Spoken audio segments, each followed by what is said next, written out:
पंचगंगा नदी प्रदूषण मुक्तीसाठी आंदोलन अंकुशचे इचलकरंजीत आक्रमक. प्रदूषित काळा ओढा भराव टाकून केला बंद. पोलीस प्रशासनाची बघ्याची भूमिका. काळ्या ओढ्यातून पंचगंगा नदीपात्रात होणारे प्रदूषित पाणी बंद करण्यासाठी वारंवार आंदोलने सूचना देऊन देखील प्रशासनाने कोणतीही कारवाई न केल्याने शुक्रवारी आंदोलन अंकुश संघटनेच्या नेतृत्वाखाली शिरोळ तालुक्यातील पंचगंगा नदीकाठावरील गावातील ग्रामस्थांनी आक्रमक भूमिका घेत काळ्या ओढ्यात भराव टाकून तो बंद केला. यावेळी आंदोलक चांगलेच आक्रमक झाले होते. एका आंदोलकाने ओढ्यात उडी टाकण्याचा देखील प्रयत्न केला, मात्र त्याला रोखण्यात आले. त्यानंतर ओढ्यात उतरून हातात सापडेल ते दगड धोंडे ओढ्यात टाकून आंदोलकांनी ओढा मुजवण्याचा प्रयत्न केला. त्यानंतर ओढ्याच्या काठी उतरून जेसीबी ट्रॅक्टरच्या सहाय्याने ओढ्यात भराव घालून पंचगंगा नदीकडे जाणारा प्रवाह रोखला. यावेळी उपस्थित पोलीस प्रशासनाने कोणतीही भूमिका न घेता आंदोलनकर्त्यांना रान रिकामे करून दिले.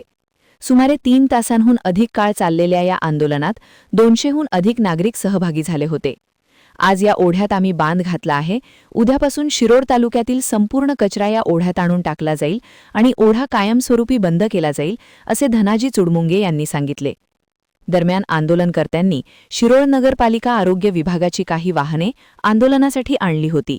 ती वाहने परत पाठवा असा फोन आंदोलनकर्त्यांना आल्यानंतर असा फोन पोलिसांनी शिरोळ नगरपालिकेला का केला असा जाब विचारत चुडमुंगे यांनी काही काळ वाद घातला. आंदोलन सुरू असताना महापालिका, पोलीस खात्याचे प्रतिनिधी उपस्थित होते. पाटबंधारे किंवा प्रदूषण नियंत्रण मंडळाचा कोणीही प्रतिनिधी या ठिकाणी उपस्थित नसल्याचे दिसून आले. महानगरपालिका, महसूल विभाग, पोलीस खाते, पाटबंधारे विभाग आणि प्रदूषण नियंत्रण मंडळ यांनी आजच्या आंदोलनाची जबाबदारी परस्परांवर ढकलण्यात मात्र धन्यता मानली. तर कॉम्रेड आप्पा पाटील यांनी शिरोळ तालुक्यातील होणाऱ्या प्रदूषणाबाबत आमदार राजेंद्र पाटील यड्रावकर गप्प का आहेत, त्यांची भूमिका काय, असा सवाल प्रसारमाध्यमांशी बोलताना विचारला.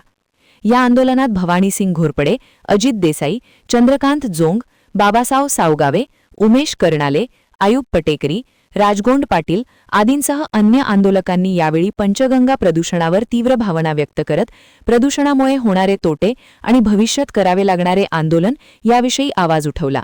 यावेळी सुनील कुरुंदवाडे, बजरंग लोनारी, सुनील बारवाडे, अविनाश पाटील, सचिन मालगावे, संदीप चोडणकर, सुषमा साळुंखे, रीटा रॉड्रिक्स, पद्मजा इंगवले यांच्यासह शिरोळ तालुक्यातील ग्रामस्थ सहभागी झाले होते. महान कार्य न्यूजसाठी सुभाष भस्मे, इचलकरंजी.